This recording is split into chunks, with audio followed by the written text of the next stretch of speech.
Yeah, we're home. Dennis.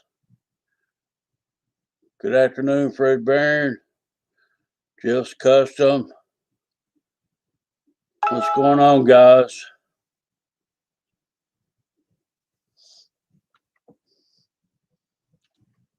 No pre-show tonight, just go live.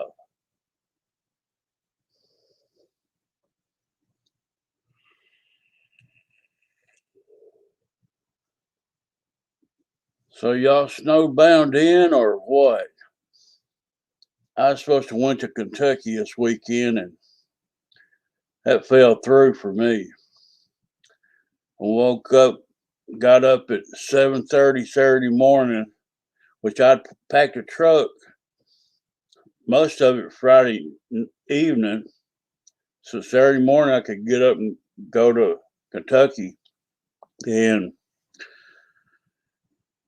first thing I did, I got my email and checked on some packages that was due. And I'd be darned FedEx wasn't going to deliver one to my address Saturday. So I called my brother and told him, I said, I really don't need to leave these electronics out in the rain until I get back. So I'm going to hang on to see if FedEx will run. Well, he didn't show up till between 2:30 and 3:30 Saturday evening, and that just blowed my trip up. So I didn't get to go this weekend. Plus, we're supposed to be getting snow tonight in the Monday, so we decided to postpone my trip. But I haven't called my trip off, but I've just got it postponed for a while. Dennis Farley, Fred, Jeff, JCB, Don Atkins is in the house. Glad y'all made it. Appreciate every one of y'all guys showing up short notice. I decided, well, I'll go live for a little while.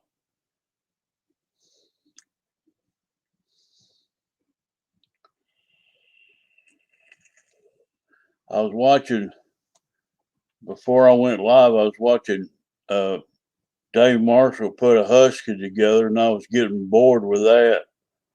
So I decided to go live tonight. After I finish here, I'll probably go back and watch some more of it. How disappointing could that be after you bought a husky, the first one to come out? Then they come out with a special edition one. Wouldn't your heart be broke that they made a better one? I can't get over these companies rebranding their own planes and making them better. I can't get over it. I'd be kind of heartbroken once I bought the first one and here comes a new and improved one. That just wears me out, guys. But it's all good. Sales gimmick. I heard that. Everybody's got a gimmick. Well, I bought an extra set of LED lights for an FMS Skytrainer, a 182 Cessna, and I don't know if y'all seen my other video or not, but the Bigfoot plane, the Arab Bigfoot, come with a blinking module. So it made all the lights on the Bigfoot blinking, which a lot of people took that out and plugged them straight to the receiver, and they wanted the Bigfoot on all the lights to be solid. Well, I just sewed it in a box and kept it, and it come in handy for my 182 because I've added the Bigfoot uh, blinking module into my 182, and this makes my plane do this. I'm gonna turn y'all around a minute, let you look at it. See if I can get it focused for y'all. I'm kind of delayed here.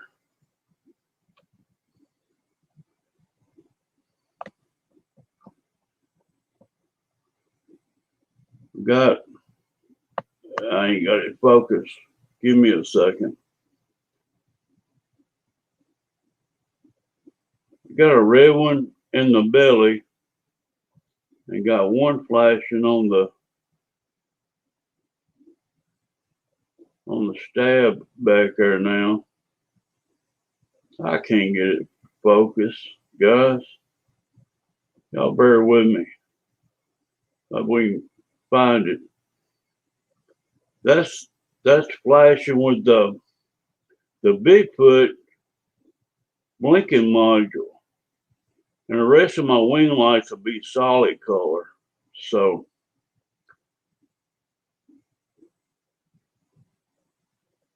kind of like a wig wag way it's set up. But that little red one I bought, that's an extra LED I put in. So just wanted to show y'all what I've been up to. So I can get my camera back in here again.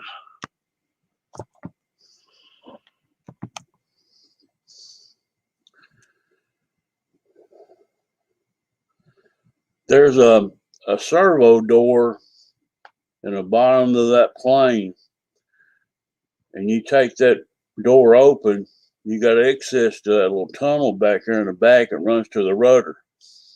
And that wire that's blinking on the rudder runs through that channel. Then there's a bulkhead right there.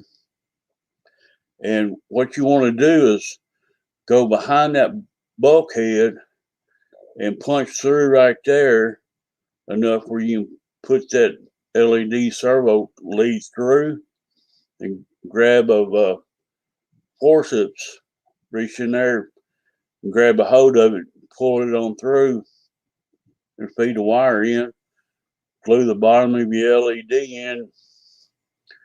Simple, easy peasy. Hello, Christy. So when you buy this plane originally, all your lights are going to be solid, just on. With this Bigfoot module I've got plugged in there on it's a three-way light plug in on one of the lights that goes to the tail. That's the one I've got that module plugged in, and I got two outputs on it, so it was ideal to pick up a red beacon in the belly as well as a white one flashing on the rudder. So I'm gonna have there'll be four lights in the wing, a green one, a red one, and two white landing lights. Yeah, I like the lights too. Flying late in the afternoon, I should be able to see this plane pretty good, Christy, once I get it all finished. Dave's RC said he mailed my AR620 receiver to me this past Wednesday, and I ain't seen it yet. I bet you $100 I can order one from Horizon Hobby and get it here quicker. That was a joke, guys. You know how Dave RC is. We'll get around to it one of these days. I love him like a brother. What's up, Deuces Wild?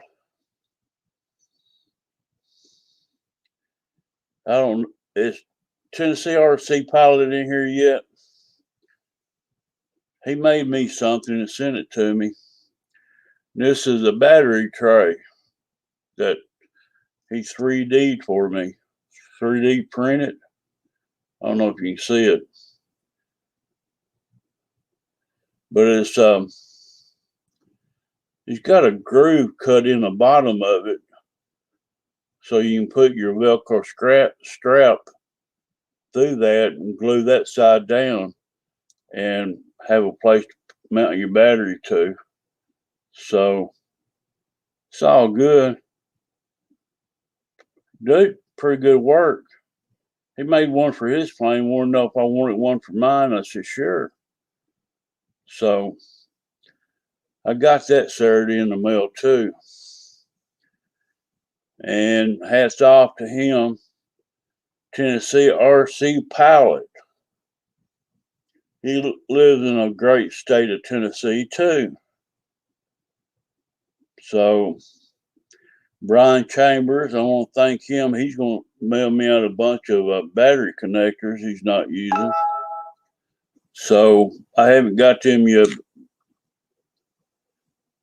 He's going to mail me some Dean connectors, some XT60s and EC3s, bunch of odd and end stuff he don't use. I said, sure, we'll put them to good use.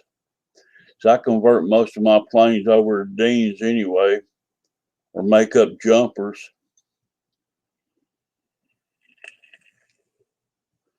You ought to be able to order a plane with any kind of plug-in off the ESC that you need, instead of buying what they want you to use.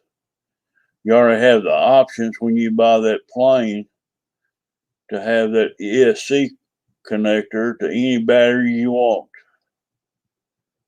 But I'm not, if I don't like it, or if I don't want to do a jumper, I'm going to cut them out and solder whatever I want into them. Most of my batteries are either XT60s or Dean's. I've got a few EC3 batteries over here I bought on a discount, but I trend to stay away from them. I don't really care for them, but I will do it from time to time. So what's been happening in the RC world this weekend, guys? Haven't got my shirt yet either, Jeff. Yeah, that, you know how Dave RC is. I think he promised Ethan RC a little F-22 months and months and months and months ago. I think he finally got it sent out to him, but I'm not sure. It's all good. I love Dave. He's a good guy. If I have to break down a plane to get a receiver out of, I can do that, or I just order me some. But I won this AR620 off of Hamilton Hangars 500 giveaway, sponsored by Dave's RC. He'll get it out to me sooner or later. I ain't worried about Dave.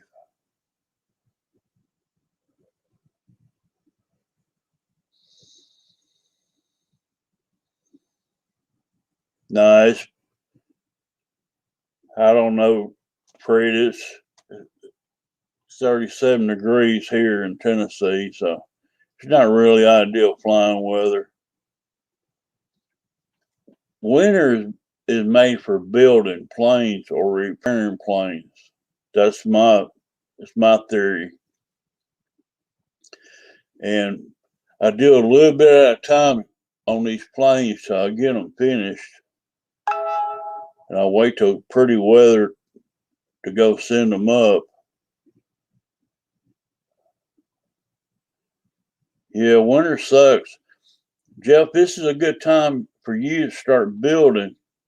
Take your spare time that you can't fly and put some of those planes together or do some repair work to some that you want to. That's what I try to do is build in the winter, fly in the spring. That was pretty nice of uh, Tennessee RC Pilot to 3D print me a battery tray.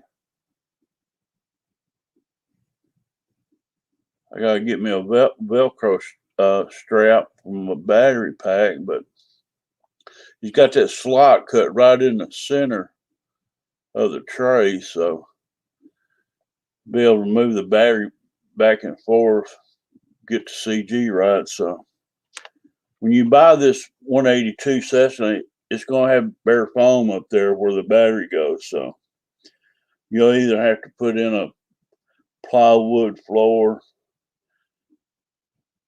cut a couple of slots in it, put a Velcro strap in it to mount your battery. It's pretty nice of him to 3D print that for me.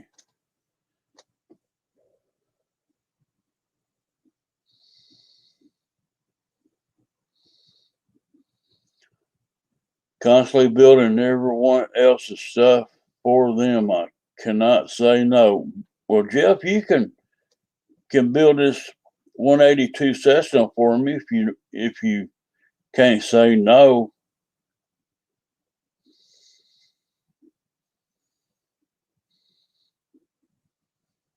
There's a few of those 3D parts on that website that if I ever get that Uproar 3D plane version 2, I like to print out some servos holders for it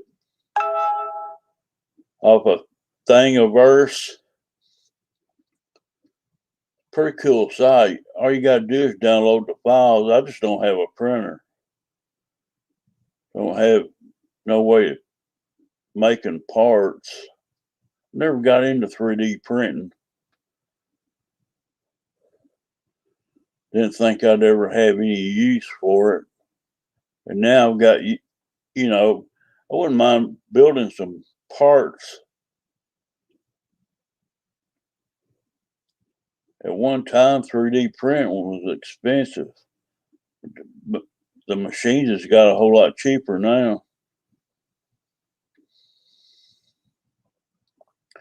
Jeff from Lower Alabama. I thought you might be taking a nap. How's my boy Turco?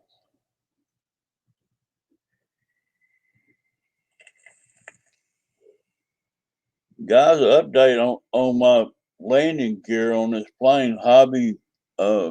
Banana Hobby is going to send me a replacement part for that landing gear.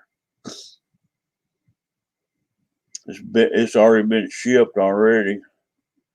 I'll be getting it within a few days. I told him, I said, you send me this part, I'll install it.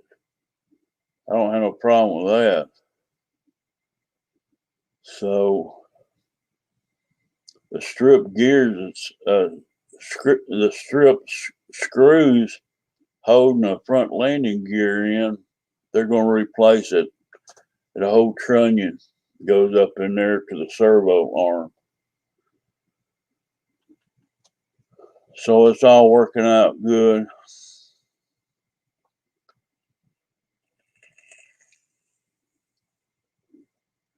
I've got a V2 landing gear coming from FMS. They're in China, and it's been shipped, and I got this weird tracking number.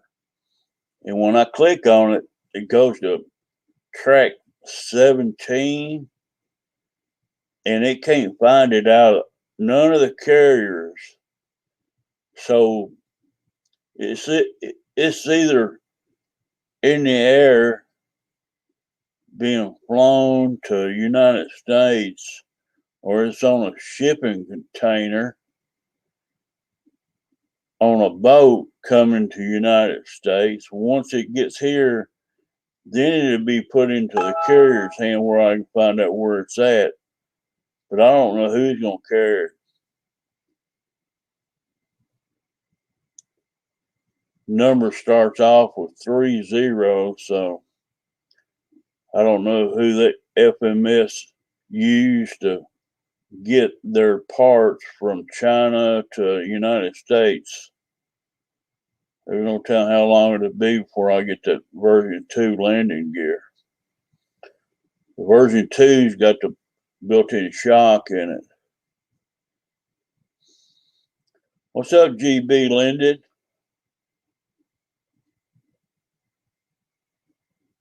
Glad to see y'all.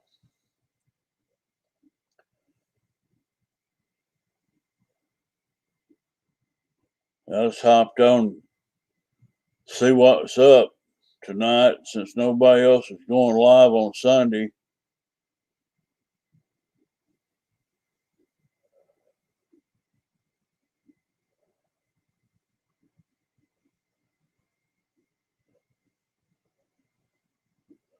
Got y'all coming in late. I showed everybody my flasher. I added a red LED to the belly of my plane on a strobe. I don't know if y'all get to see it or not. There it is. I got a red flasher in the bottom, got the white one on the rudder blinking, wig wagging, and all the lights in the wing will be solid. I must have my finger in the way. Y'all can see that. Like a wig wag, back and forth.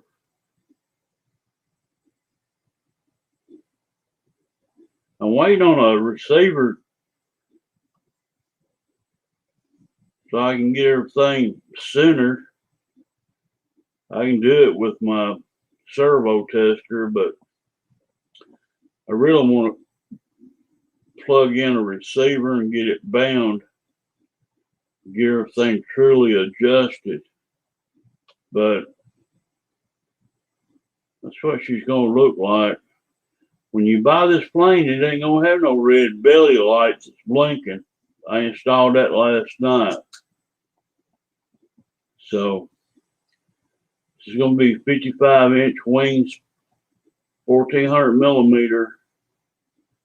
It's the same bird as the FMS Sky Trainer. What's going on, Wild Bill?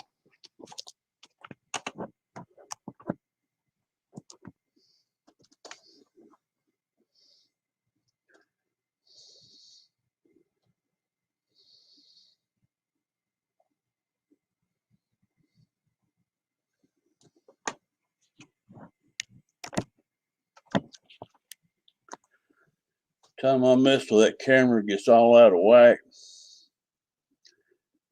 As pilot Ryan says, it's all out of whack.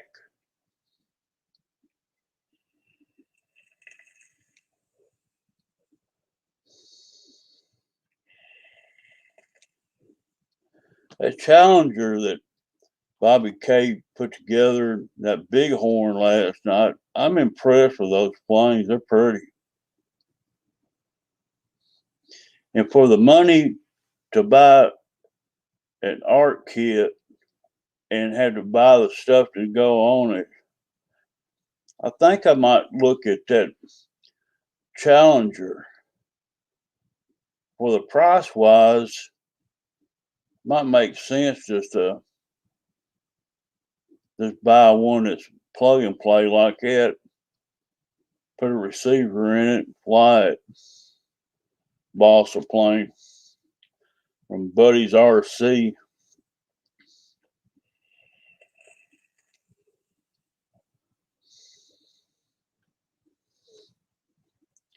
He took 2 hours and 30 minutes building that Husky.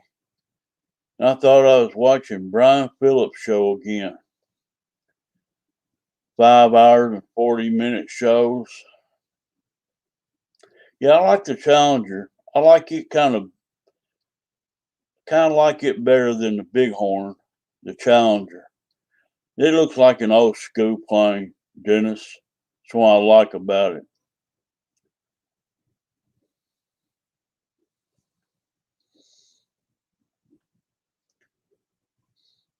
Yeah, I'd be interested in the Challenger. That whacked out stars and stripes on it.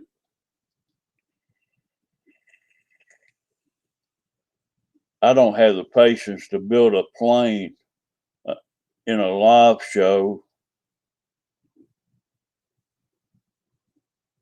Building a plane by myself is bad enough,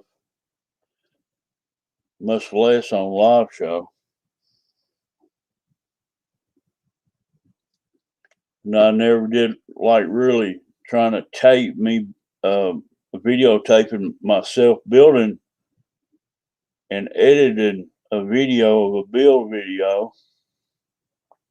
I mean, after you've done a build and you get a couple of them under your belt, I mean, they all go together basically the same way. I just don't see there's much advantage of to someone that's done it before keep putting out building videos. Guys, I want to talk to you. I put 2 songs on a video one time and I got by with it for about 4 or 5 days. Then I got 2 copyright strikes on the music. Well, it said it didn't go against my channel, so I let it be. And since I didn't do anything with it, they banned my video worldwide. Nobody could see it. And it only had 99 views on it. I said, why did I make a video that no one can see it anymore? And it kind of got under my skin. Although I'm not close to being monetized or anything like that, but why would I have a video that nobody can see on my channel? So here I go. I went through the proper channels through YouTube and I clicked on remove the song. So it put me in the editor. So I went in there and the songs were pretty long. There was 2 of them back to back. And the first song that I replaced it with wasn't long enough. So I put 2 in. And then I put 3 songs in. And still there was an overlap in part of it. So I still had a copyright strike, but it was semi-blocked in 4 countries, like Syria, Iraq, and some other 2 other foreign countries. And I says, well, it really doesn't matter. I've still got copyright claims on this, but it's only partially blocked now. I said, it really don't make sense that they let people view it now, and part of that song's still in the middle of it. So I put another song in it and got it where it edited all them 2 songs out. And I got 4 songs in its place. And now my algorithm on it, last time I looked, it still shows that one of those songs are in it. So I don't know how long it's going to take for them to remove it. But I don't have any copyright claims against it now. But they're not pushing that video for me to put it out there and let it be watched either.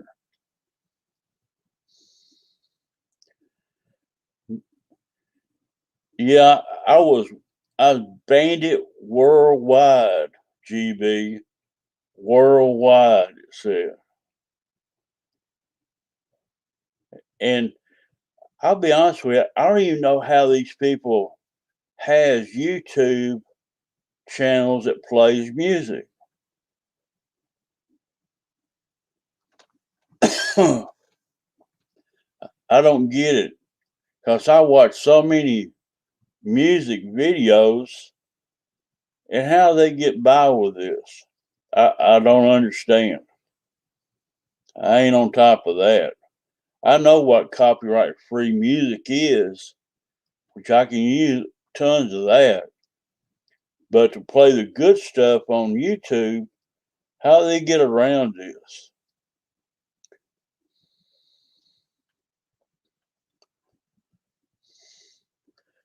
I don't I don't see how they do it. And these people have got hundreds of thousands of subscribers,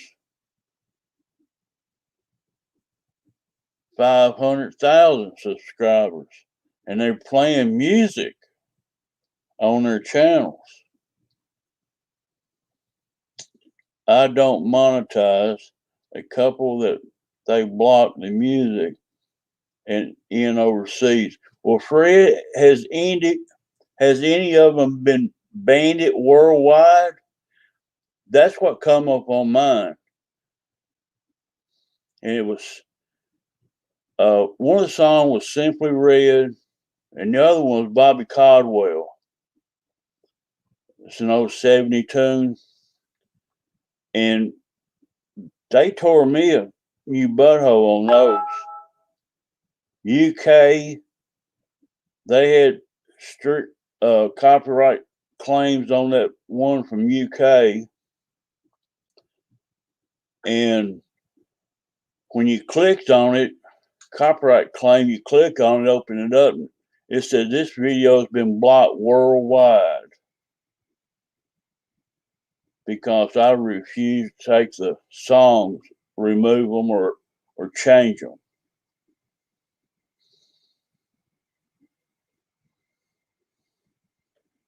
Just go to your content when you go into the studio and hit content and check a video out and see if there's any copyright claims on it. And when you find one that does, click on it and see if they banned it from view worldwide. Because that's what they did to me on that one. I was going to leave it alone, but it kind of got under my skin. And I've got the original up on my Instagram channel. You can hear the music I added to it there. But I've got 4 tracks into the YouTube channel now. So I removed those tracks and added 4 more tunes to it. But I don't like YouTube's thinking on all that. What's up, LJ?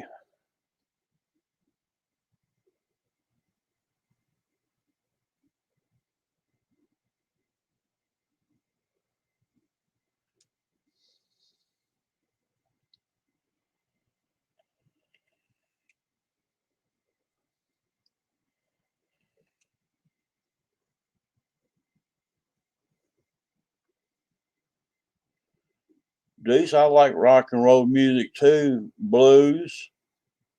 I can't use it in my flight videos.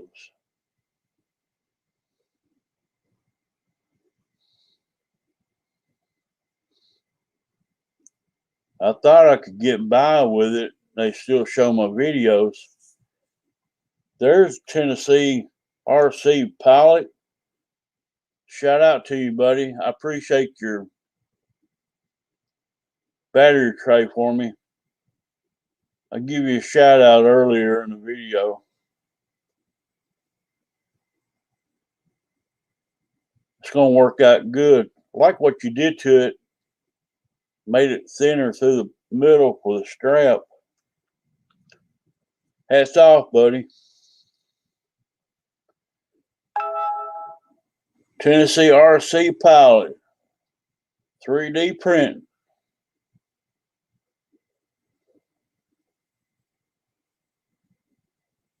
Looks good. I just got to find me a strap. I think I've got one in my room in there, one I could use. What kind of glue do you use on this to glue that down to that foam? If you don't mind me asking, what does well with it? 3D printing to glue.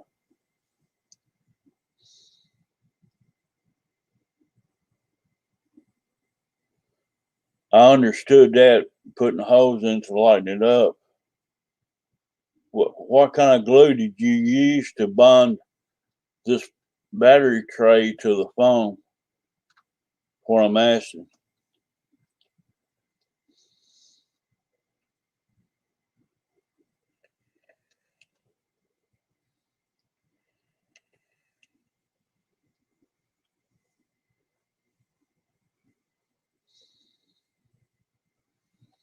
Hot glue, Gorilla Glue works good. I got a clear Gorilla Glue that I mix. Use foam tack, Randy. Deuce. I've got a clear Gorilla Glue over here. I mix up 50-50 with Elmer's white glue, and that Elmer's glue acts like water agent to that other glue, and it will harden like a rock. It's real good for plastic. Bond plastic together. I just wonder if I could mix up Gorilla Glue and 50-50 with Elmer's white glue and bond this plate to that foam. It probably will work. I repaired my Super Cub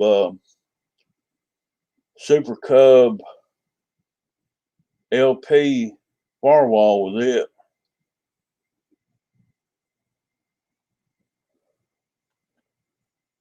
We'll find something to bond it down.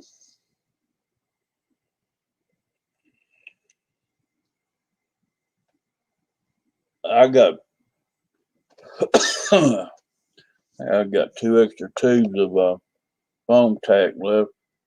One of them is dried out on the workbench right now, and I can't get anything out of it. I've stuck a needle up in it. It's got about a quarter of a tube left, and I guess it's dried up in there. It's gonna open up a new tube. If it doesn't work, most likely use Gorilla. I've cut my vinyl out around the rudder last night, so that rudder is gonna fit in that plane good. I trimmed it up a little bit last night. I still got to wire out that rudder light plugs in and goes through the elevator, the vertical, goes through the horizontal.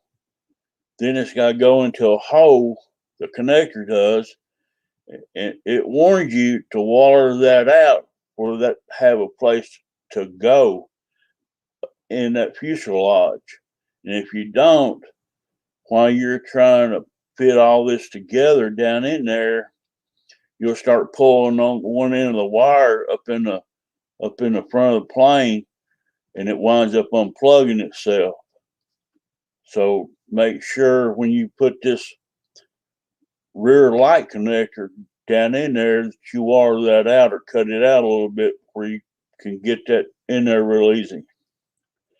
I still got to do that before I glue in the vertical and horizontal in this plane. And I got to put a little glue on that red LED beacon I put in. It's just sitting in there right now.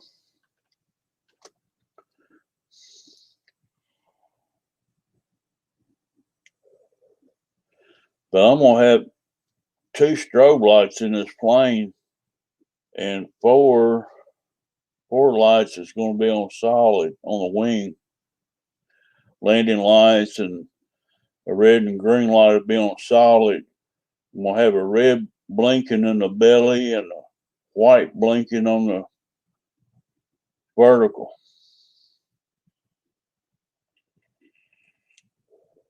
Gonna be pretty in the air.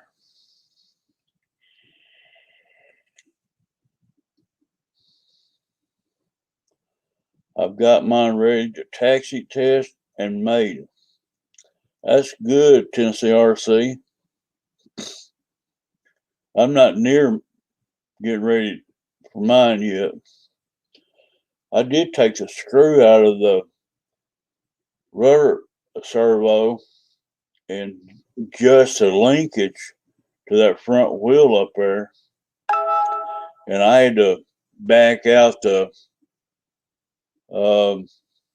clevis on it for it to line up. I got the rudder servo centered back there.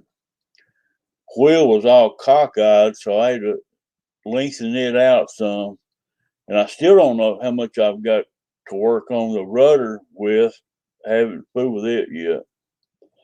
I think I've got the front wheel straight, so with a servo centered, so that's a start. What's up, Ricky baby?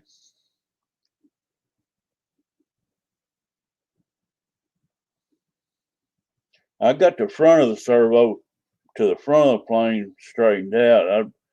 I've got to put power back on that servo again.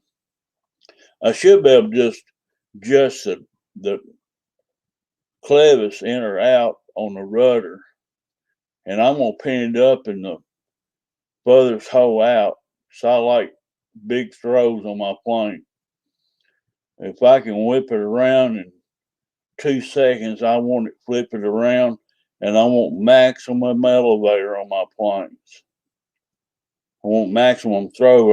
I can adjust it by rates, but I want maximum throws.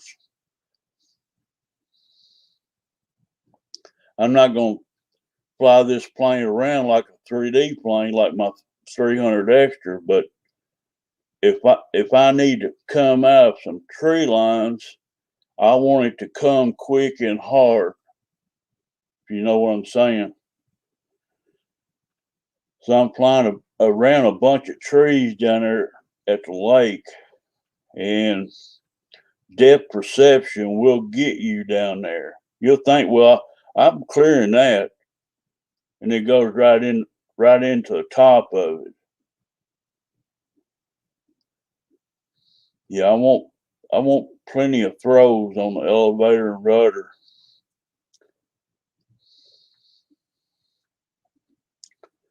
Before I made this bird, I'm gonna fly my 300 down there. Reckon it's hard down there because they're growing right out in the middle of the runway. And back when they first started flying down there, those trees were baby trees. Now they're full blown big trees. And really, they're a nuisance. They need to go in there and drop them all down so you can see the lake from there. That's what needs. All the undergrowth needs to be cut out, cut down.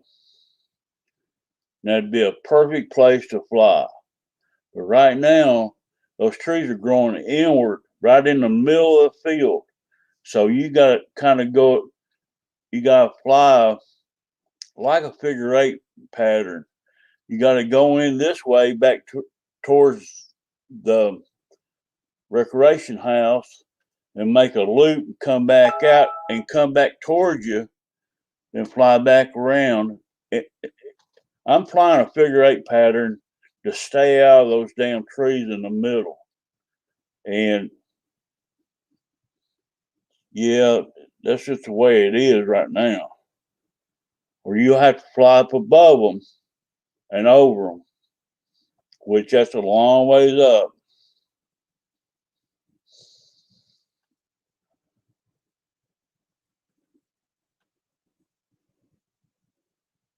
But I'm gonna send the 300 extra up first down there. I'll be flying it next. That'll be the next plane goes up down there. It won't be the Bearcat. It'll be my 300 extra. So I'll just CA'd all the elevator back in it. And I got to do some more testing on it before I fly it. But it should be okay. It's got new prop on it, new landing gear in it. I've CA'd the hinges in it.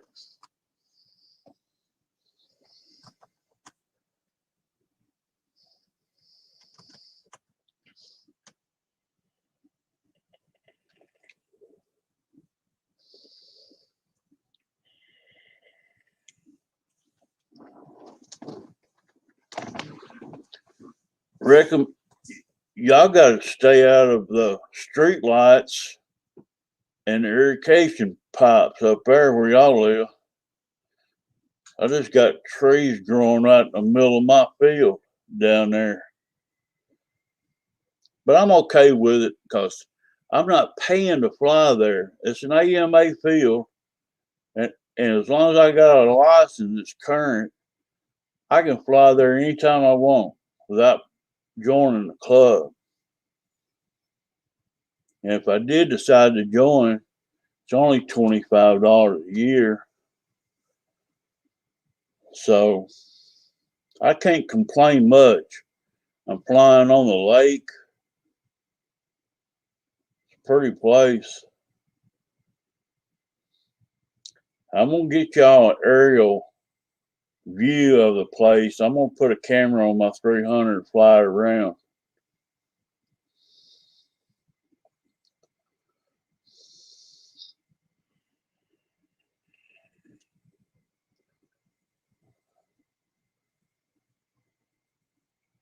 We grow wild beers down here, Ricky baby.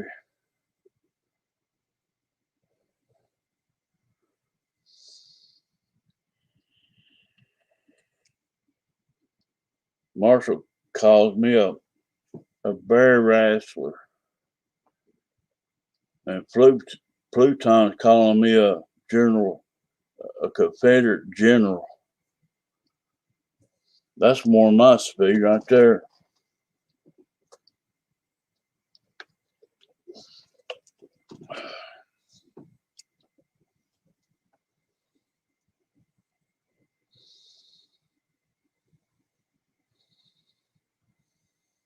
Well, the thing about flying over the water is fine, but if you're flying at the altitude lower than the tree level in the summer months, you can't see through the trees. You might be able to go down and fly in the winter and see the planes through the trees, but in the summer, when I've been down there in the fall, you can't see through the trees, so you either got to fly above them or out over the water above them so you can keep line of sight on the plane and fly it back in, fly it around.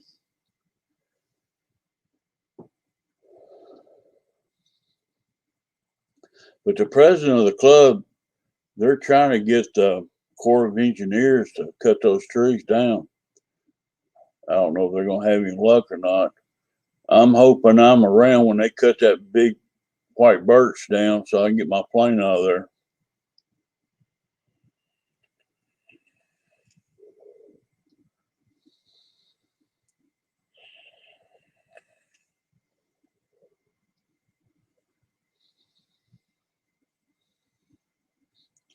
Bet pal Ryan's dying to get his hands on it 262 and put it up. They're getting a lot of bad weather up there right now. It's snowing like crazy. Talked to my brother up in Kentucky, said it was snowing there then, tonight. Still in the tree, Wild Bill. It's a squirrel condo.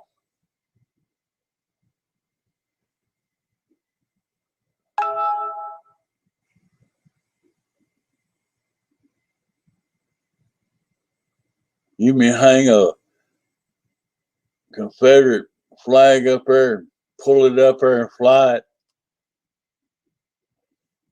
I can do that for it.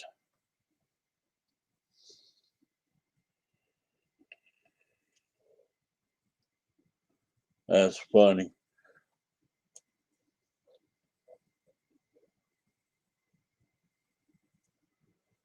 I'm cheating, so I like to stay around 200, 300 per plane.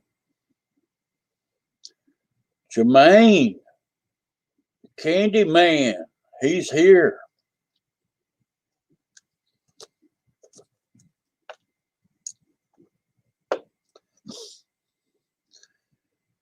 This $110 plane even sounds better.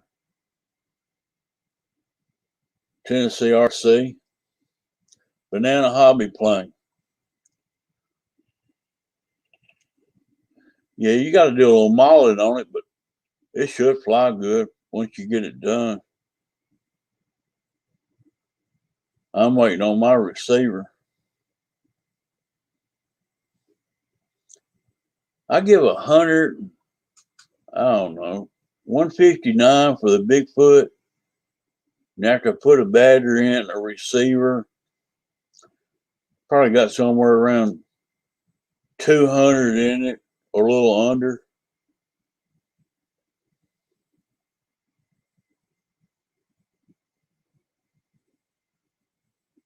These set of extra lights I bought for this 182, they were like $10.99 with shipping. It's funny that Horizon Hobby is selling parts off of eBay, and I thought I was buying it from an individual. And when it shipped from Horizon Hobby. This Amity something is a seller. I can go back and look, but Horizon Hobby is selling on eBay because I didn't know it was Horizon Hobby. I was buying these lights from this FMS light set with Sky Trainer, and I bought them off eBay. And I'd be darned if it didn't ship from Horizon Hobby. What's up, Jackson RC? Snowing here like a loony toony in Maryland. I heard that. Well, LJ, I didn't even know that it was a Horizon seller selling me from Horizon. If I knew that, I'd just bought it off the website. I went to eBay and I run across the light set for $6.99. Now I notice they charged me tax, then a little bit for shipping. Then boom, I get an email from got a tracking number coming from Horizon Hobby. I said, what did I buy from there? And I got to thinking, I said, I can't remember what I bought from Horizon. Then the tracking number was the same as the eBay number. So there you go. Horizon's got a business on eBay. If you want to know who it is, I can look up the seller. Amity something.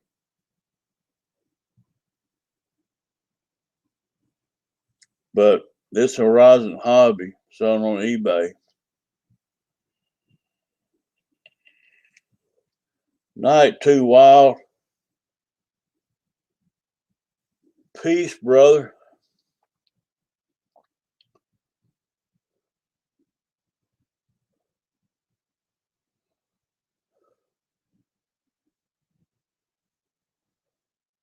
I still got I made a list of stuff I've got coming. I order so much sometimes I forget what I've got coming. I got V2 landing gear coming from FMS. Now, I don't know when that'll be here. And AR620 receiver from Dave's RC. A battery tray from TNRC, which I've already got right here. That was coming. I appreciate it. And eBay, I had LED light set. They come from Horizon. Got that. Banana Hobby, I got a nose gear part coming from California. And Brian Chambers is mailing me some battery connectors. I think he's in, if I'm not, I think he's in Kansas City, Missouri. I could be wrong. But I still got all that coming. So I've got orders coming from everywhere. It's hard to keep up with what I've got coming and going sometimes. Night Captain Pluton, Ricky Baby, Wingman,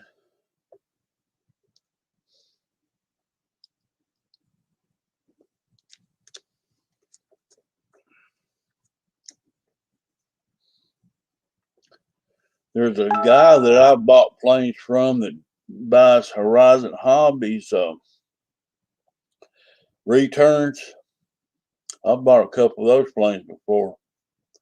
Some of them just like brand new.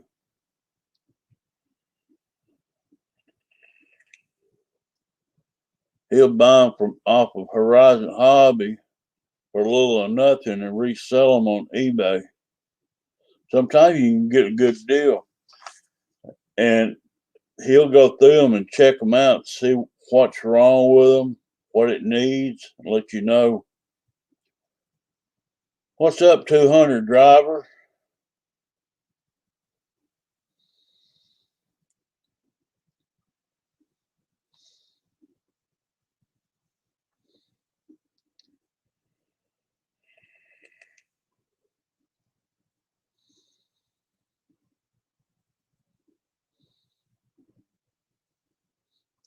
GB, that little P-51, take the landing gear off of it, drop the tanks off of it, and hand toss that little thing.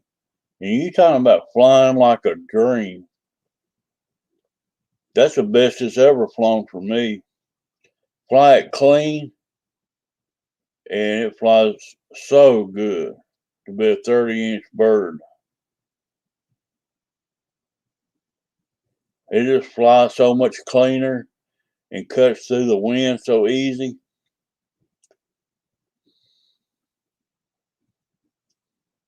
I really like my little Moonbeam P-51.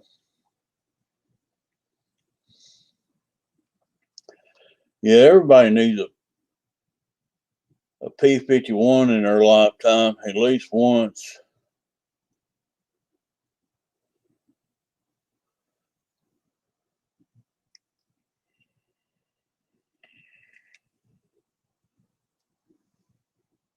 That's where I got the Park Zone 190 still in the box. Mine's all put together, Fred, hanging on the wall in there in my bedroom. I got the retracts open on it, keep the plane off the wall. Whoever had it got the plane before me, put the electric retracts in it and put the servo tank drop servo in it.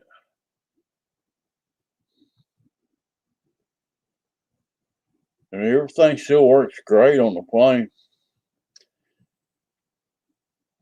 I've got to re-glue my tail wheel on it. I broke it off bringing it through the door one day.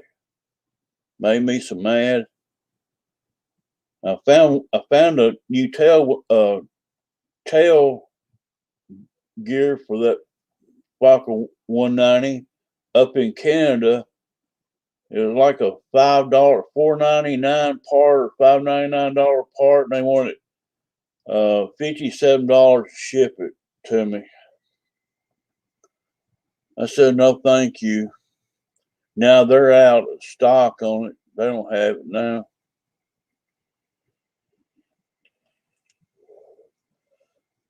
I think I run a boat and tap through mine, hold it back on.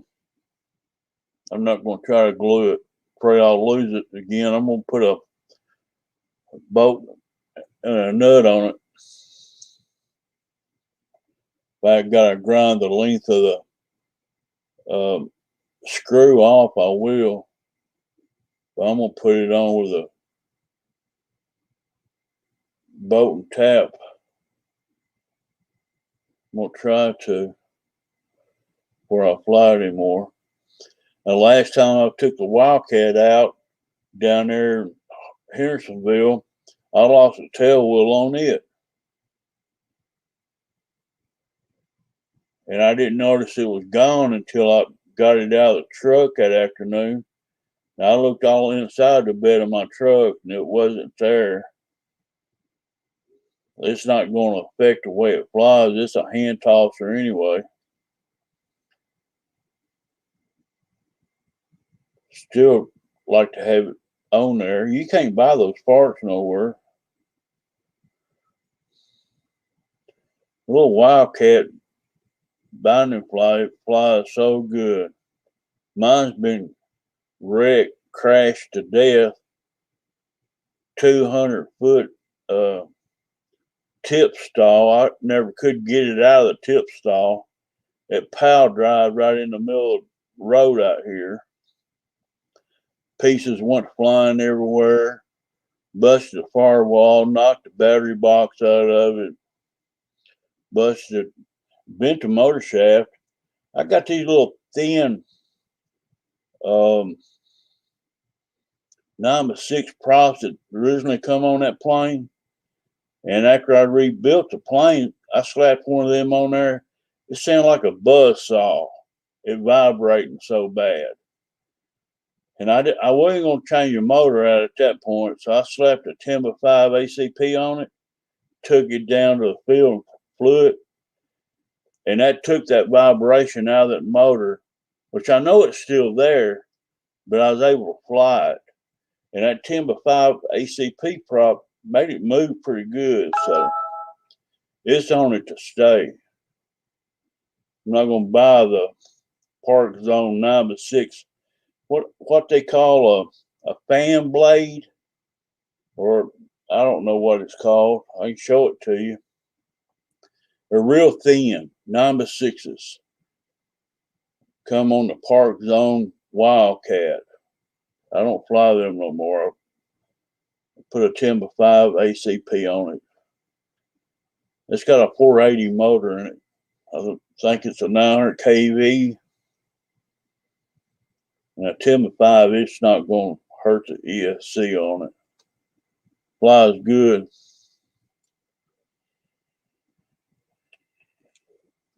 Not Jackson RC.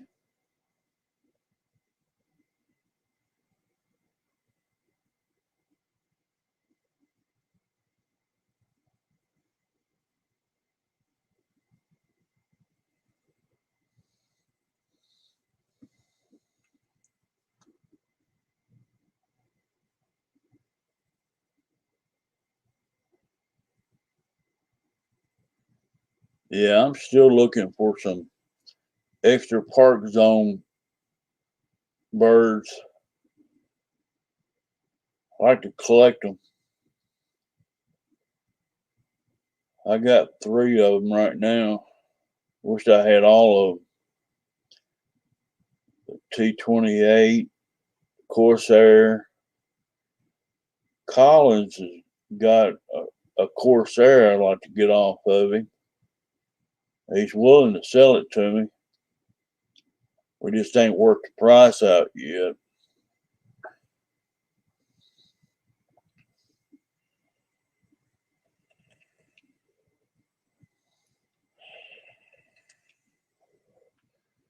I like the 1100mm birds. That's what I started flying with. But I agree with you guys. The bigger they are, the better they fly.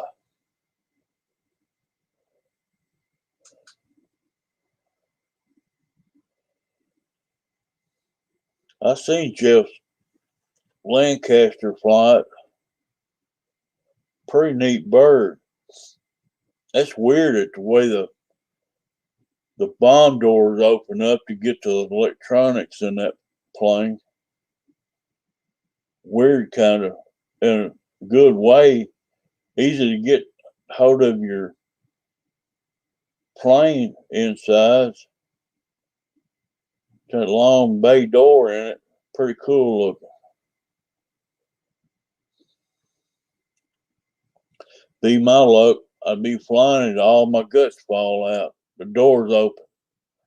Everything be dragging, hanging down below the plane. Be my luck.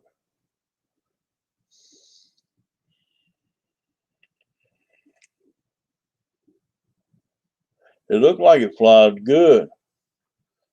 When you put it on the plane stand, opened it up, that kind of freaked me out. That it looked like a bomb door opened up the length of the plane to get into the electronics in there.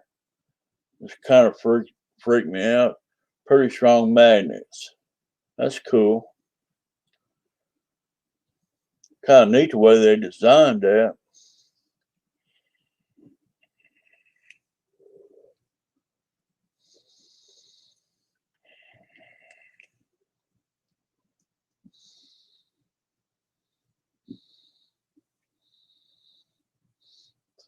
What are y'all planning on buying next, guys, as far as RC planes?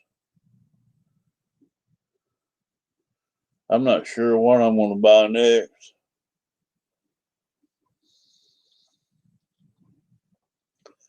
I just couldn't pass up this big 182 Cessna for the money. I don't mind modeling on it a little bit. I think it's going to be a good flyer myself once I get done with it. That little F-15 looks pretty. I watched that Chinese guy fly it again today. He put 2 flights up in it in one video. I watched the first flight of it. And he motioned like 2 fingers. And he was fixing to take off the second one, and I quit watching it.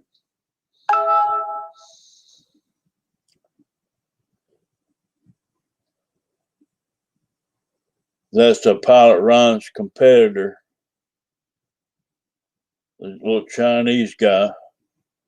I'm subscribed to him. I watch all his flights when they come out. Usually they got access to them before we do.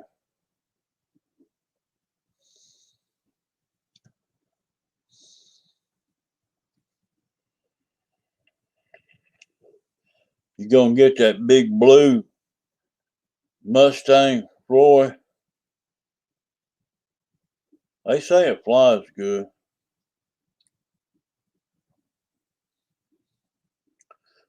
I ain't seen you do a video on that 300 extra yet, Roy.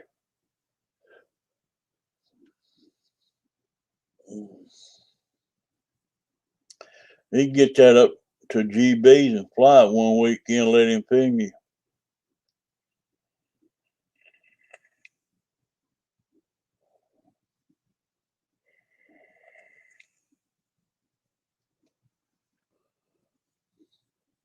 So Fred's pre-ordered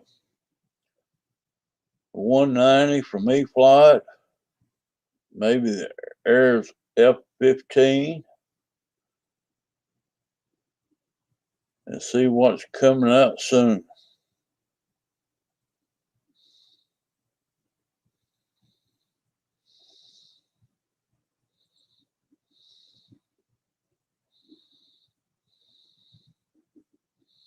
The only 2 jets I've got is I got 2 Air Vipers, the 50 millimeters. I got one built. One's still brand new in the box. They never been put together. I got two of them.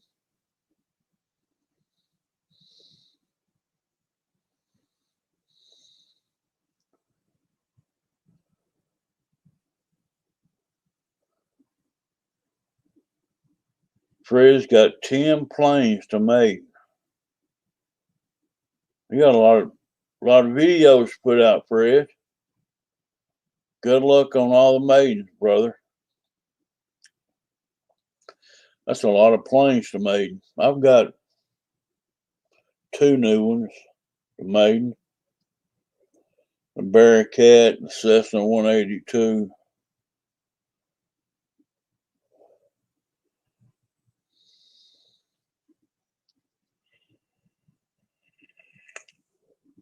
I've never flown my 109 yet. Well, it's not ready yet to fly. It's one I got from Shadow Ops. I've got to strengthen up the vertical on it. It's too weak to fly right now. I'll do a little rebuilding on it before it goes up. I need a receiver for it too. So I've got a couple 636s over here, but I need a programming cable to really put in what I want to put in. A program for Wildcats right now. Both of them are.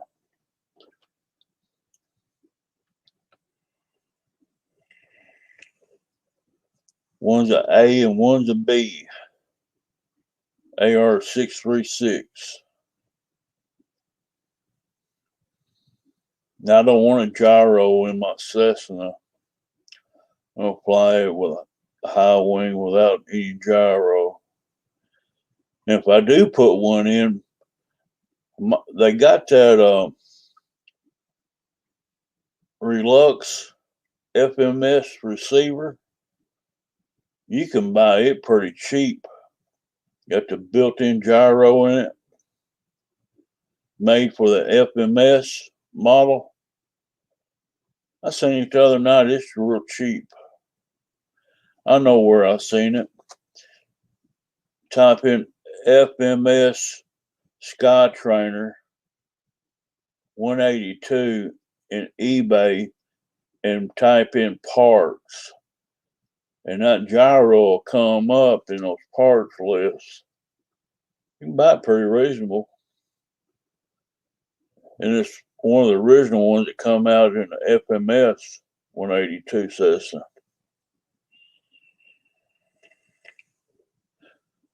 So I don't know. I'm planning on just using a regular Spectrum 6-channel in it.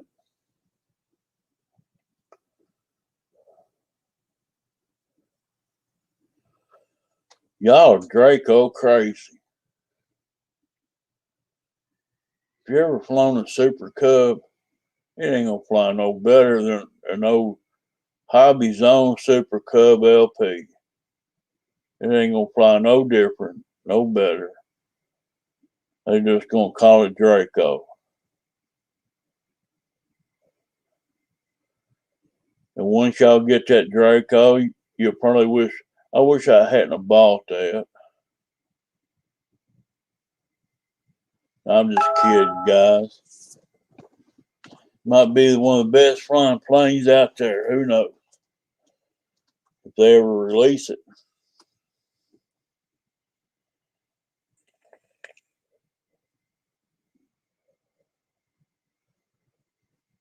Guys, this ain't flying weather. This is building weather. This is time to be building planes and stuff flying.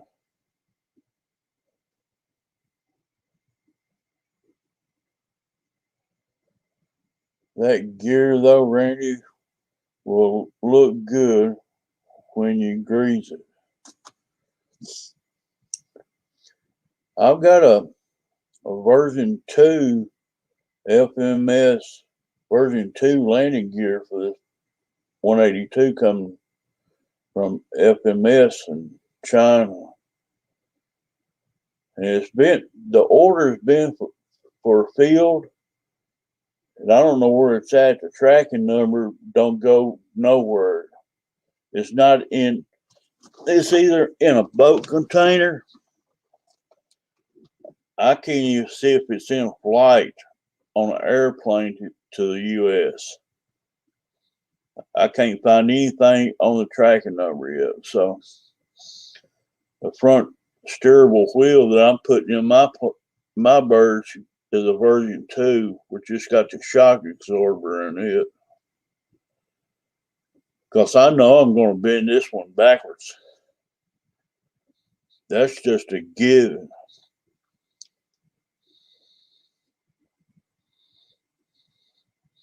Till I get used to a tricycle wheel. I fly a lot of tail draggers. This is going to be a different beast for me, trying to touch down on all 30. But I've noticed on the flights of these Cessnas, the 182s, these big ones from FMS, and the Banana Hobby ones like I got, and if you land with no flaps, it settles down a whole lot better in than using flaps. But I'll probably mix in a flat mix in my plane on half flaps. I'll be running 11% down. On full, I'm going to be running a 22% down flap to elevator mix. That's because it's just going to balloon up. I already know it's going to balloon up with those flaps on.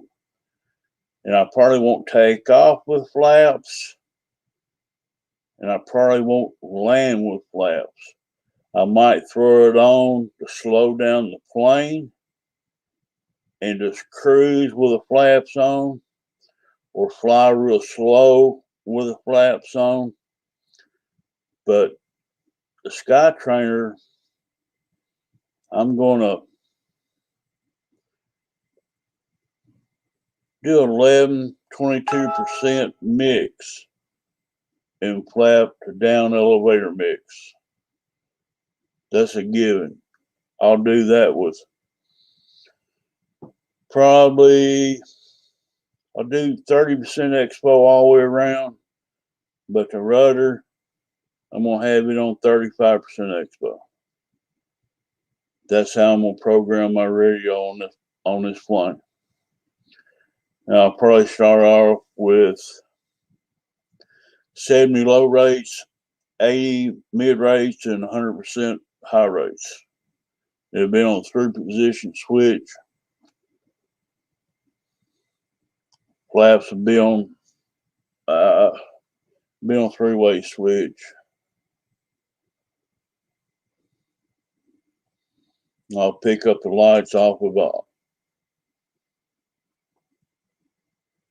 I don't know, I'll probably pick them up off the gear channel.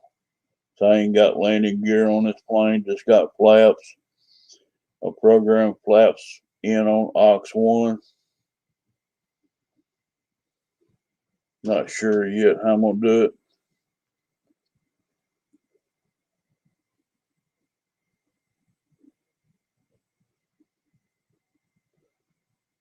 The flaps are very mild on them, Randy, but need a little down mix. Well, 11% on half flaps and 22 on full flaps it's just Pilot Ryan's go-to mix. It's a starting point. I can look up where I've got my little UMX turbo timber with flaps. I think I got 35 on full flaps on down elevator mix on it. And it's I can fly around with half flaps, full flaps, I've got it dialed in perfect. It won't balloon up or fall down. The nose is level, the flaps on, and you can fly. You can fly fast, slow, however you want to fly the UMX Turbo Timber. The way I got my flaps to elevator mix set, it's perfect. It's dead on. And with this big Cessna, I don't know how it's going to do. All these high wing, they always rise up, and you don't want a plane to rise up when you're trying to land it.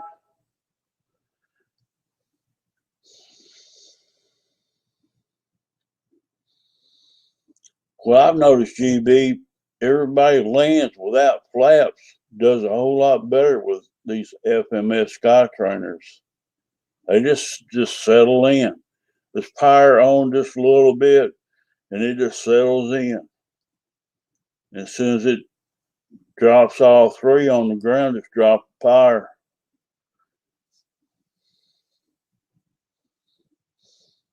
I'm not sure how this characteristics of this plane is going to fly yet until I fly it, but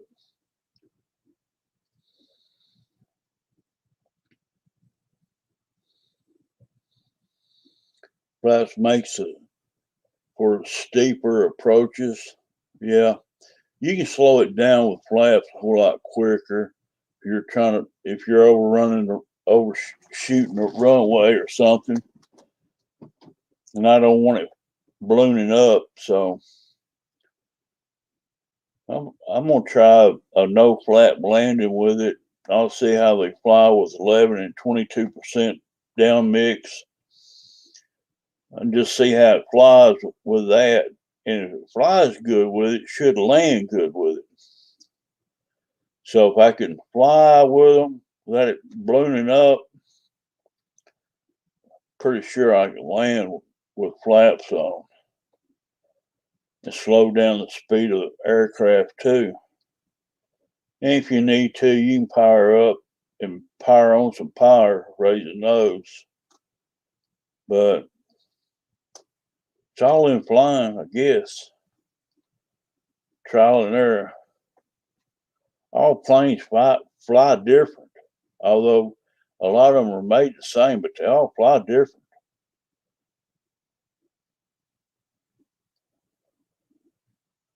To me, they do. They got their own characteristics. That's what makes them buying different models fun. It's flying different models. If all planes flew the same, we'd only have one plane. They all fly the same. But since they all fly different, we're buying many planes to fly. I can't say right now I've got two planes in there that flies alike right now.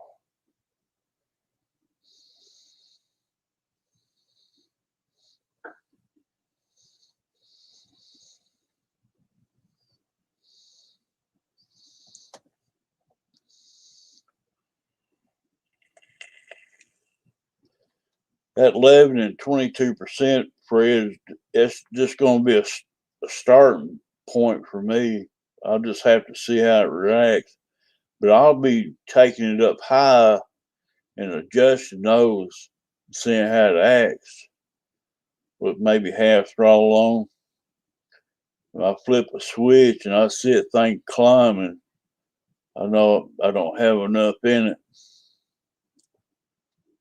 If I got to put some downforce on the stick to make it fly straight, I know to add some more into it.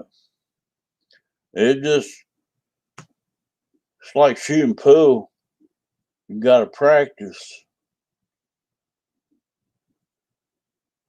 They're all different.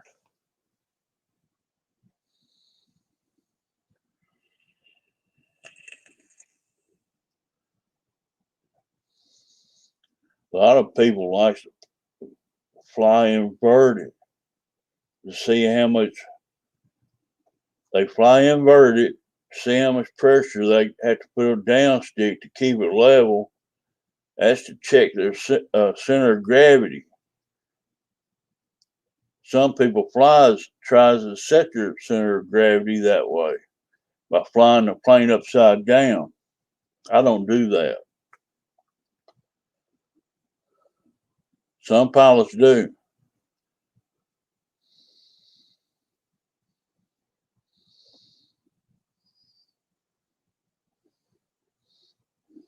But I do believe in taking a plane up and stalling it to see how it's going to react in a stall. That's a good practice to try. Just take it up, stall it, see how it acts. It dropped out, hit the elevator, pull it up, hit the throttle, pull out of it. You need to know how it's going to react to a tip stall or a vertical stall.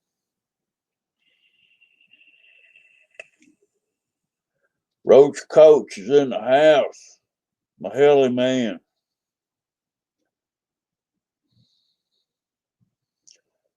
Roach, you got some nice helicopters.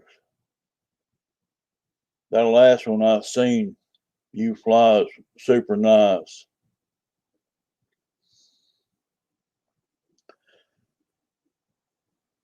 Just check this, Randy. I have 20% half flaps and 10 more on full flaps. You got 20% on half flaps and 10 more on full flaps. So that's 30.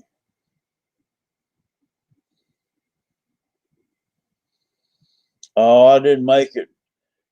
I got up early, like 7:30 Saturday morning, and made some coffee, and I checked my email, and I found out I had a FedEx shipment coming. There wasn't nobody here to take it, so I didn't want to get it rained on. It's electronics, so I stayed here to get my FedEx shipment, and it didn't get here at 2:30, 3 o'clock Saturday evening. Then all the rain that they were getting up there, then it snowed tonight up there. I decided we'd call it for another weekend. I didn't go, but I was wanting to. I haven't called my trip off from up there, but they're calling for another snowstorm Super Bowl next Sunday. So I don't know when I'll be able to get to go. I'm going to try to find a window that ain't got no shipments coming and the weather is decent. No rain or snow in the forecast. But I didn't make the trip to Bowling Green. Well, up above Bowling Green. It's near Owensboro where I'm going. Go to Western Kentucky and go straight towards Owensboro to the river, Ohio River. I'd be about 30 miles south from there. I don't want to get up there and get snowed in. So I'm leaving my dog behind, and I can't be gone just for a couple of days without her. And if I'm longer than a couple of days, I'm going to have to take her with me.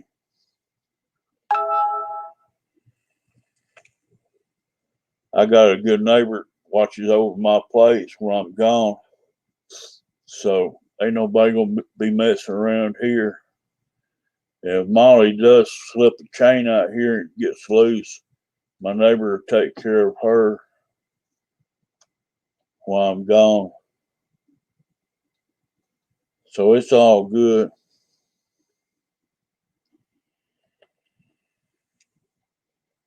I thought we'd go live a little bit tonight, just chit chat.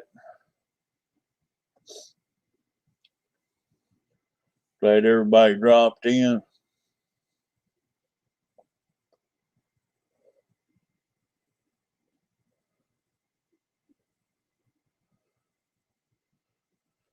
Pilot Ryan, he sets his elevator mix like 11 and 22, just a starting spot on these high wing trainers.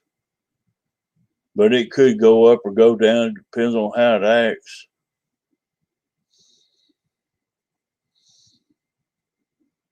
Yeah, they calling for snow tonight here. I'll get a dust into 1 inch here. But where my brother lives, there's no telling how much they'll get. 37 degrees here right now. It's like 10 p.m. at night. So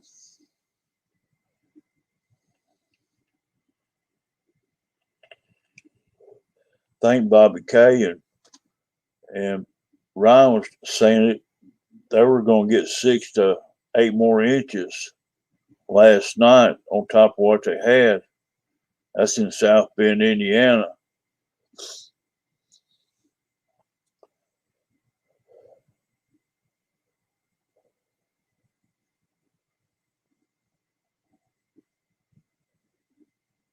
I'd say take the time this winter, guys, and just build planes, repair planes, get them ready for springtime, and go out and have fun when the weather gets fit.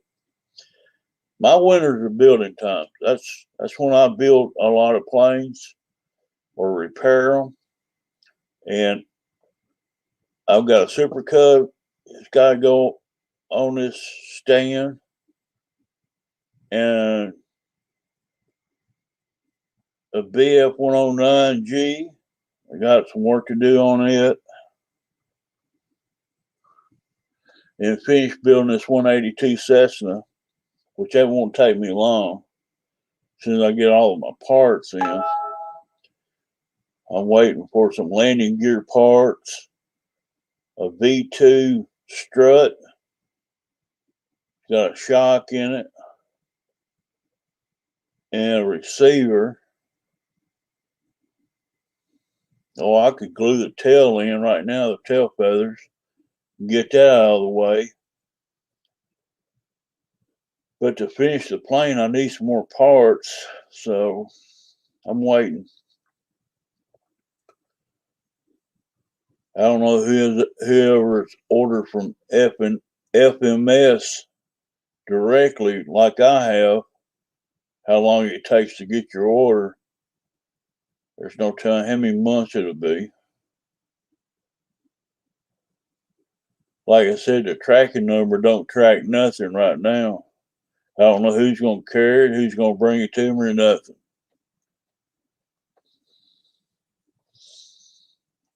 And it's not a very long number. I'm thinking it's going to be a FedEx number or a DSL out of DHS out of Germany might handle it. Who knows? Those are about the only carriers that was listed that covers the U.S. The rest of them I didn't look familiar at all.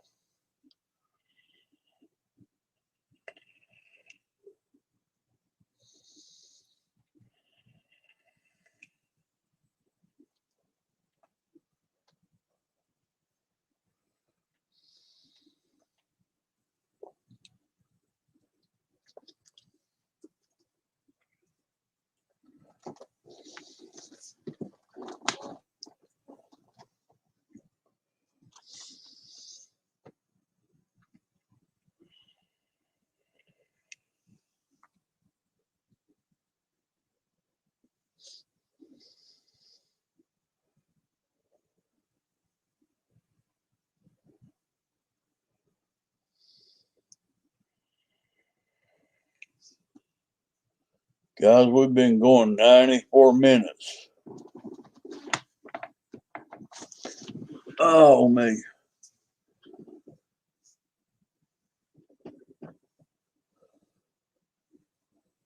It's about an hour and a half long.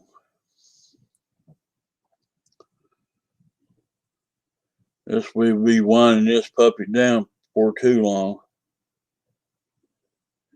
Roach, they went up from $1.99 to, I filled my tank up the other day at $2.07, and that's cheap. Everywhere else is $2.28 a gallon right now. So across the board, it's jumped up from $1.99 to $2.28. And I was able to find a place the other day, and I topped my truck off at $2.07 a gallon.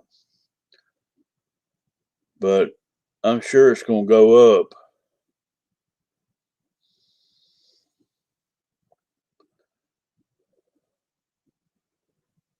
$2.49 a gallon right here now. Yeah, it's going up. Our average price right now is $2.28, $2.29.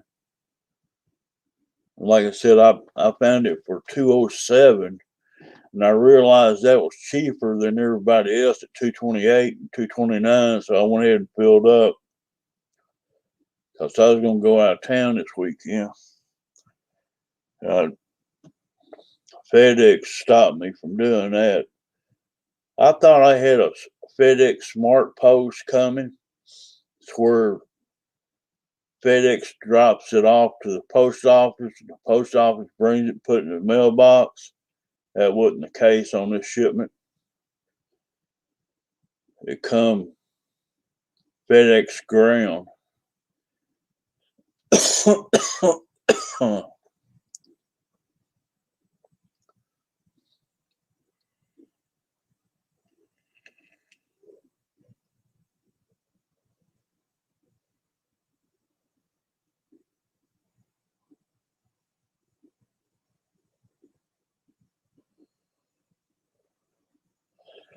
Horizon Hobbies, they've always done fast shipping for me. Just a few days, I'm getting my stuff,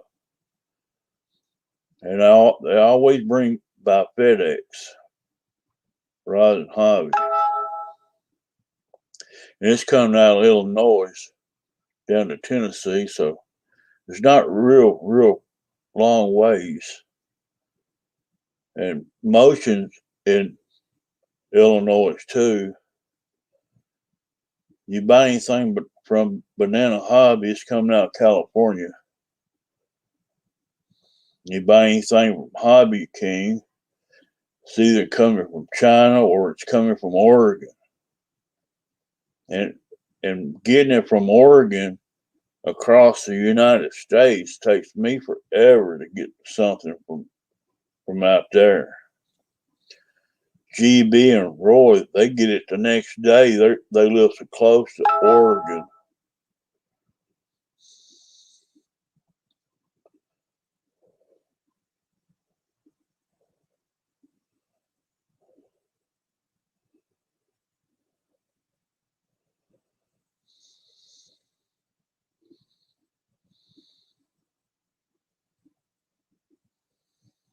It seems like when I buy something from Hobby King, they want to drive it all over the United States. Instead of a straight path to Tennessee, they'll drive it way down south to Arizona, into New Mexico, into Texas. Then they might go up into Oklahoma, up in Missouri, and back down towards Iowa, back down to Tennessee before I get it. So it's like driving it across the country instead of them flying it or expediting it to an airport and dropping it off, sorting out their packages. One time they drove my package all over the world. Seemed like it took about 2 weeks for me to get it. And I was tracking it to these states that didn't even make sense. It wouldn't even headed my way. It was going out of the way. So you never know about these shipping companies and what they're being paid to ship stuff and what kind of deal they got going on with them. But usually H&H and Motion, they're pretty quick about getting my orders to me. RC Explorer's in the house. going on, buddy? Yeah, the scenic route, Roach. That's it. They're sightseeing. And I'm thinking they picked up some cartel on the way and got some good weed. And they smoking on the scenic route. There you go. Some of them drivers.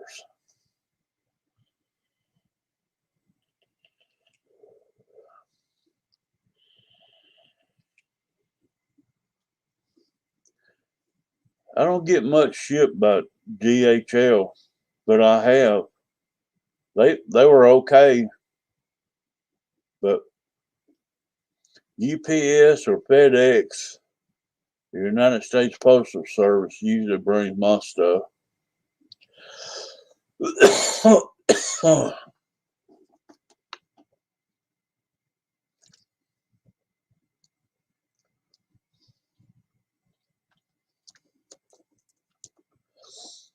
But if they ever show you, it says a FedEx Smart Post, that's when a FedEx is going to ship it or air freight it to an airport near you. Then they're going to take it to your local post office and drop it off. And your regular postman's going to bring it to you. That's what it's called, FedEx Smart Post. I'm still trying to figure out where my package is coming from China. Right now, it don't show nothing nowhere when I click on the number.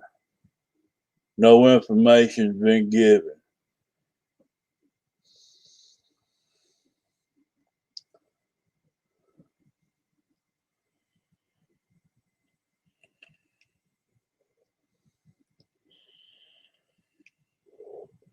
I'll have. I, I'm closer to Nashville than I am Cookville, and some of my mail will come into the airport in Nashville, get sorted, then they send it to Cookville, Tennessee. That's like 100 miles from Nashville east. And when it's sorted there, then they bring it back to me halfway back. It's just crazy. I understand how it works, but I'm 56 miles northeast of Nashville, and Cookville is probably 65, 70 miles east of me, down I-40 east. And they'll take my package all the way to Cookville, and that's the people that hits my area. It don't come out of Nashville to my area. It comes from Cookville to my area. But it'd be a whole lot quicker if they brought it from Nashville to my area. That's just the way it set up. Don't make a lick of sense, but it's the way they got it programmed.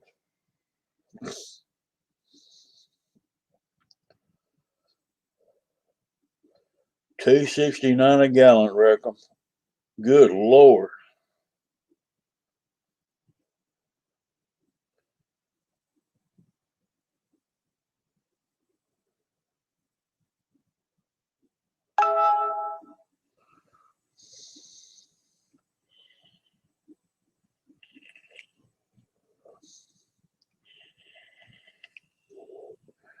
Yeah, the longest it took me to get something from China was about 2 months and 26 days.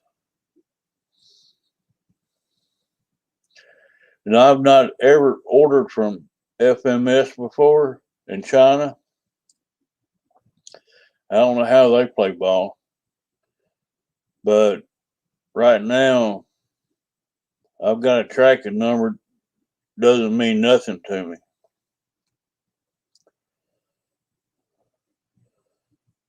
All I know, the order's been fulfilled, with a tracking number.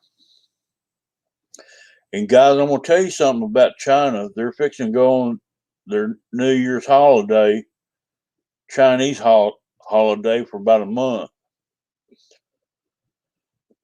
I'm not sure when it starts, but it's very soon. That they'll be out of work for around 3 weeks. So keep that in mind in your orders. Chinese holidays is coming up.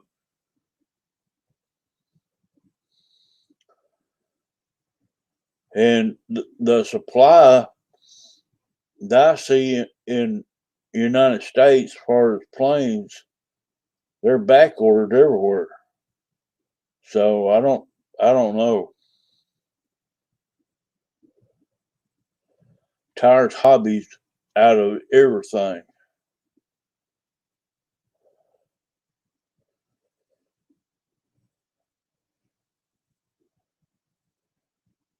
And I'm buying stuff off of eBay if I can get it shipped to me quicker. And I pay a little bit more for it. It keeps me from waiting. But it ships from the US. I know I can get it quicker than I can ordering it from uh, China. I don't mind giving a little bit higher price for it either. When I want something, I want it. And right now, I want to finish my 182. I want to get it together and finish the plane. So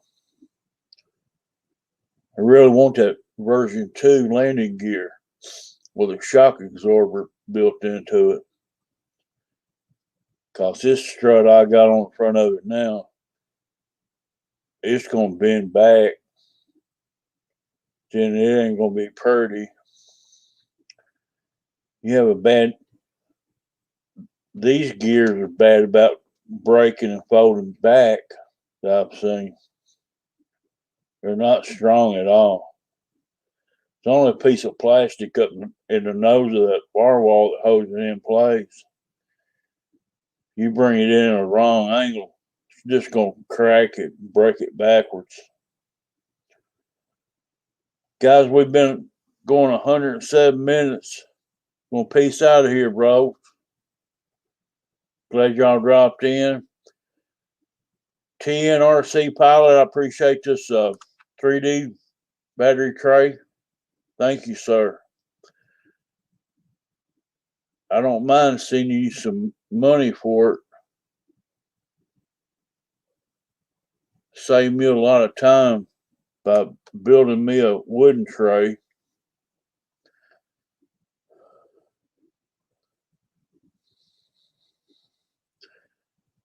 Does your wheel spin free on yours? The back two spun free. The front one, I had to take a X-Acto knife and trim out the wheel pans around it before I could get it to roll. And it feels like it rolls with maybe stuck brakes on it now. It's not, it rolls better, but not free spinning like the back wheels. No, it's kind of stuck. But my tire was rubbing up against the wheel pants around it. So I took an X-Acto knife and trimmed out the plastic around it to open it up some. I carved on it, but it does roll a little bit freer now, but it's still not free spinning like the back wheels. But it's enough to taxi and drive it now. But I probably have to wind up doing the same thing on the V2 when I get it. It depends on shape it comes in. You have to model on these models a little bit to get everything to fit. You'll have a little bit of fitment issue on a banana hobby plane, but you're not giving $300 for it either. A Sky Trainer FMS Skytrainer, this size plane. It's like $159, I believe. Be a version 2, if you can find it in stock. But I don't know. Guys, I appreciate y'all coming by and chit-chatting with me. And we'll try to catch you in Dave Marshall's show tomorrow night and Gooniac's show. Peace out, brothers. Much love. We're out.